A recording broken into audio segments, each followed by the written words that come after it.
Thank you. Thank you. Thank you. Thank you for inviting me. It's great to be here this morning. As many of you know, I spent most of my adult life training to be a physician and then being a physician. And my practice was ophthalmology. And one of the things I was lucky enough to get to do in my practice is to work in the neonatal nursery. Kids that are born prematurely below a certain weight are at higher risk for something called retinopathy of prematurity. And this is when the baby's born and exposed to more oxygen than they have in the womb. It tends to excite the growth of blood vessels in the eye, but you'd think that's a good thing, but it's not a good thing, and they take over the eye. And you'll meet you'll meet people my age who in the early 60s were born with this, who are blind from it. But we learned how to treat it. Basically, if we could diagnose it, we could either do a freezing treatment or a laser treatment, and the children could develop normal vision. It's probably 99% or 95% preventable now. But the reason I tell that story is, for me, I see these little babies, really tiny babies, 600 grams, a little over a pound, sometimes 500 grams that survive, that go on to be just like the rest of us, the normal adults. But when I see these little babies and I put them in the palm of my hand, I think, well, gosh, this baby certainly has rights. Everybody knows this baby. In fact, everybody agrees. And so I try to think of the debate over life is that we do have a debate. When does life begin?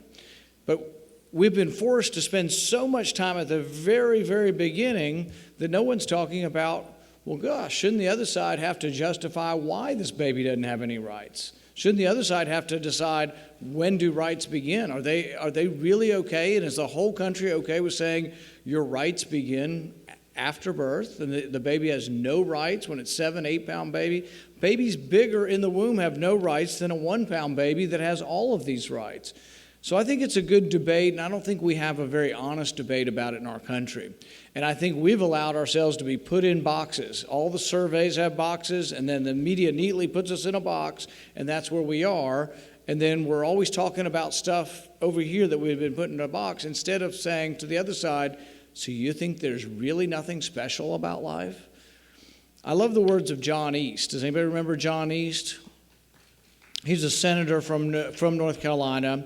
He was a big defender of life, but I like the way he put it. He talked about the majesty and the mystery of life.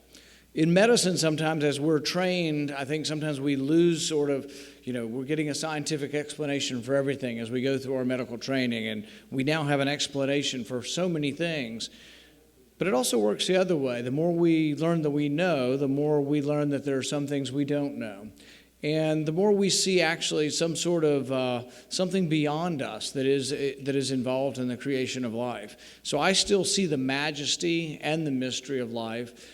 And I think there is something more important. I think that, a human life is different than, an animal. I think that there is something special imbued in human life, and that we should treat it as such, and that we should ask the other side, do you think there's nothing special about life? Do you think there are no rights involved with a 7 and 8, 9 pound baby? And I think the debate can be much different. I do acknowledge that we have differences. Not everybody agrees yet, but let's get to the real debate about when does life begin, and let's have an honest debate about it. Let's have the other side asking questions and not just our side having to respond to questions. I think that when I look at issues that we have to deal with in a basis, people ask, they say, does your faith or does your understanding of morality influence your decision? I say all my decisions. And I believe it's wrong to steal. I think it's wrong to steal from the next generation. I think it's wrong to steal from our great kids and grandkids. And I think my generation's been the selfish generation. We spent all the money, and then we're going to ask the kids to pay for it. I've had a great life. I've lived the American dream. I worked hard in school, and I've been rewarded for doing well in school. But the thing is, I worry about this next generation. I worry about the next generation who have these enormous college bills to pay, and the jobs aren't there. But we have to figure out, where is the morality of a government that consumes all of your liberty? Now, some have said to me, they say, well, you're big on all this liberty stuff. Why do you want to restrict a woman's right to choose? And I said, well, you know what? The government does have some role in our lives. One of the main roles that government has is to restrict you from harming another individual, which gets us back to the original debate. When life begins, there is a role for state. So it's not that I'm against people choosing things. I'm, in fact, one of the biggest believers in choice, in liberty. But you can't have liberty if you don't protect where your liberty originates from, and that's your right to life.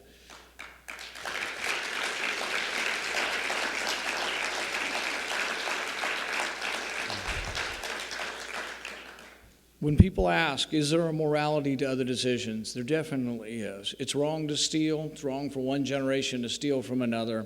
But it's also causing a great problem in our country. This uncertainty for our kids' future, the uncertainty for our country's future, comes from this enormous burden of debt that we now have.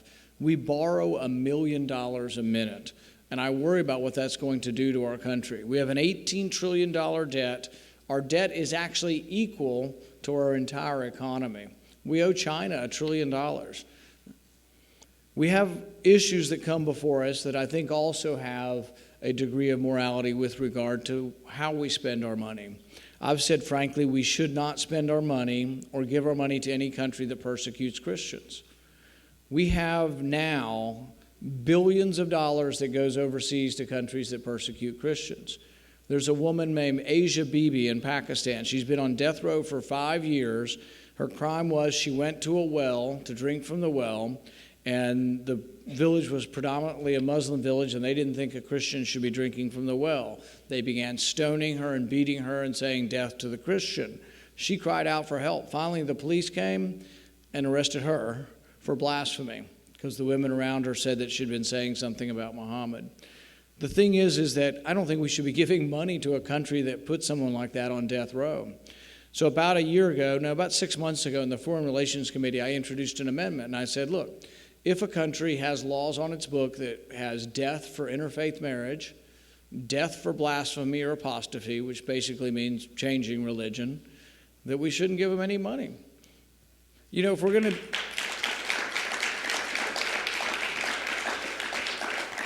If we're going to say our money is to project our values, if our money is to project our strength, we don't project any strength by giving money to countries that are doing this. But here's the sad thing. If I take that to Kentucky, that issue, or I take that to anywhere in America, I don't care if it's a Republican or a Democrat audience or a mixed audience, 90% of people I think are going to agree with me. You know how many votes I got in the committee? 2. 2 people to end aid to countries that persecute Christians and 18 to continue it. And they say, well, we're just giving the money to the moderates. This is how we influence the moderates. And I say, well, it doesn't appear to be working. It's sort of like Hillary Clinton's argument. You've heard her argument for taking money from Saudi Arabia. Oh, she's going to do good things with it. And yet she's taking money from a country that persecutes women. A woman was raped by 7 men in Saudi Arabia. You know what they did to the woman? Arrested her and gave her 90 lashes. And Hillary Clinton's going to accept their money. She takes money from the Sultan of Brunei. What do they do in Brunei? If you're accused of adultery, you're stoned to death. No, which doesn't sound very fair, but what makes it even worse is only men are accusing women. Women don't have the ability to go to court because women aren't allowed in court. Women don't vote and have no say. So you have something on the book that completely abuses the rights of women. She takes money from the Sultan of Brunei. I think this is a question, you know, they're always wanting to ask us questions about abortion.